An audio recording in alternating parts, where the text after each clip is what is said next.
Well, right now I'm more focused on make sure that I get my story told the right way. Yeah. I think for me going to college, I learned how to control the narrative Yeah. and also tell my story. People will create these stories about me, and I seen it get done when I was 21 till I was 25. You know, fighting on Showtime back then, and I fought on a few different networks, but I gave Showtime a lot of time to kind of Mm-hmm. control my story, and that's where I think a lot of this, you know, I'm not gonna say ugly pictures, but really, you know, strong pictures come from, where it's like all these videos of me going off on my opponents, or me working really hard at the gym and not really caring about how I look, just working hard and trash talking. And when I realized that my fans were scared of me, that's when I said, okay, I gotta get control of this, and I started doing more of my own thing and making social media be my platform for that. Yeah. At first, I really didn't want to deal with social media that much. What made you think that what was the thing that made you think the fans were your fans were scared of you? They told me. Just in general, people would just be like People intimidated. people love how I box. They love how I fight. They even love my confidence and my trash talk. But it's intimidating. So when I was going to all these big fights, you know, watching Canelo, watching Deontay Wilder and Errol Spence, it would be little girls and they'd be like, I love how she fights, but I'm scared to ask her for a picture. Wow. And I was like, you scared to ask me for a picture? I'm like, girl, I ain't gonna do nothing. Wow. And she was like, I'm just saying, you just look so mean. And up on TV, they got you cussing out this girl or cussing out this opponent. And I'm just like, well, I'm selling the fight, and I'm pretty agitated while I'm training, but I'm not gonna do nothing to a regular person or to another fighter who asks for a picture. Yeah. You know, so that's when I was like, I don't want my fans to be scared of me. Now, I want to be respected, yes, but scared of me is just like, that was too much. Yeah. Did you or your team come up with any sort of angle so that you can kind of more so personalize yourself with the fans so they aren't scared of you? I did that. You trial and error. Team ain't do nothing. I mean, we got pictures I had on this one wig and this pink dress. I said, why did I wear that, man? But I was learning which look is me, which will make me feel more comfortable, you know. And I just remember trying like so many different hairstyles and trying on a few different dresses, a few different bodysuits, some clothes, and then it finally got to the point where I'm like, listen, if I look in the mirror and I like it, I'm going to wear it. If I don't feel comfortable wearing it, I'm not going to do it. So I can't keep up with the girls right now who's wearing like the stuff with their booty out and got the pants unbuttoned and unzipped with the panties showing. I can't get into that, but it's more like I can still dress. I can't either, though. Yeah, but it's like everybody is doing it. It's like, listen, I believe that I can still be sexy without doing that, Yeah. and I can still show my softer side. But that was all me. And honestly, the past 3-4 years, I've been killing them. I think I had beef with Alicia Baumgartner probably about 2 or 3 years ago, and I already had started changing my image up a little bit. Mm-hmm. And then I think we was beefing, and she said something like, some, you just mad because I'm cute and you're ugly. And I was like, I'm ugly? I said, let me show y'all something. See, I don't like to get off. Y'all let me, if you let me stay in the ring, y'all ain't got to be threatened. Now I got to go kill it with the makeup, kill it with the hair, kill it with the clothes, show off the body. Now they mad. Oh, she thinks she can do everything. Yes, I'm the total package.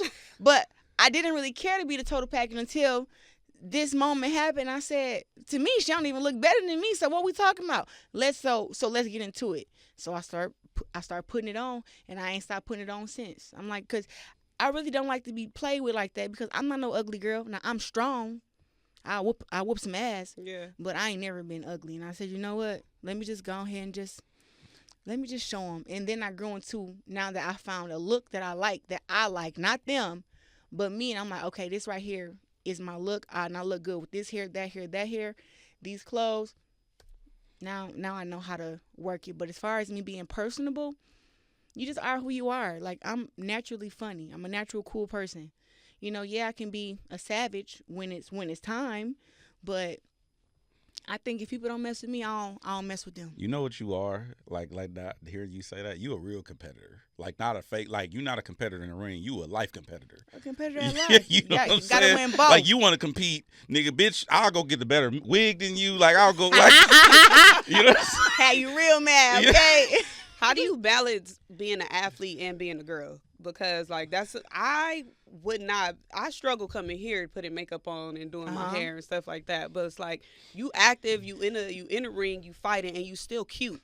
You still like you just came. We were just talking about the heels. Like I got my shoes off right now, and you still have to show up. You got your nails done, you got your hair done. But how do you balance that as an athlete, being an athlete and being a girl? Well, for the interviews and stuff, it's really simple to put it on. You know what I'm saying? But after I leave here, I have to go wash this makeup off, and I got to go train. I got my training stuff in the suitcase out there. You know, so that's kind of how I balance it. Like when it's time to put it all together, then I can do that. But I don't let it consume me. Yeah. I don't let it consume me because, one, I think I look better without makeup. I just wear it because it's the profession that I'm in. You know what I'm saying? I think makeup enhances certain looks or whatever, you know, but other than that, I don't really care for it that much. I just do it just because. I seen you sparring with like a full beat. And I was wondering, I'm like, if she starts sweating, because sometimes I forget I got makeup on when it's hot. You know, you wipe your face and you forget you can mess your whole makeup up. I have done that plenty of times, but once I'm done doing what I'm doing and it's time to work out, I don't think about no makeup or no lashes or anything. I'll take the lashes off if they start hanging down while I'm working out. I take them off. Sometimes I'll be having a makeup wipe so I can just wipe it off. But I think what you saw was me showing. It's a video that I posted recently. It was me showing this is how I come to the gym. I got my nice heels on. I got my hair done. I got my jewelry and all this stuff on, and then I transform into my workout clothes. And basically, I was showing that I actually hit the pads with my heels on, and I hit the pads with my heels off. And this was just like a content day to show, like, yeah, dummies, it's the same person. Yeah. People want to make it seem like, I don't know if they be confused or they don't understand it, but it was like the same person who walked in with the heels, with the jewelry, with the nice clothes on. I had the same skill. It's the same person that's punching the damn pads, knocking people out. So I think in boxing, it has always been a stereotype that girls who box are butch and ugly and got deep voices. And I'm like, I'm sorry, I just don't fit that category. But you have to continuously show them, pay attention, you guys. Same person. When did you get comfortable? Because I saw you did this. I don't know if it was a documentary, but I heard you say basically you were teased and bullied. You had a speech impediment. When did you get comfortable? Like this is me. Like this is who I am. Speaking publicly. Like you gonna get me 100% uncut. Honestly, I probably was like when I won the Olympics when I was 17. I think I went through like a year or two of scrutiny, you know, by people, not just because I didn't get any endorsements or sponsorships, but because of so many other things, you know, people judging my hair, judging how I look, judging how I talk, judging, cause I just wasn't. You probably caught me in a dress twice by the time I was 17. I was not wearing dresses or skirts or none of that stuff. I'm like, look, you're gonna see me in a shirt and some jeans. You're not gonna see me in nothing that's too revealing, and that's just how it was.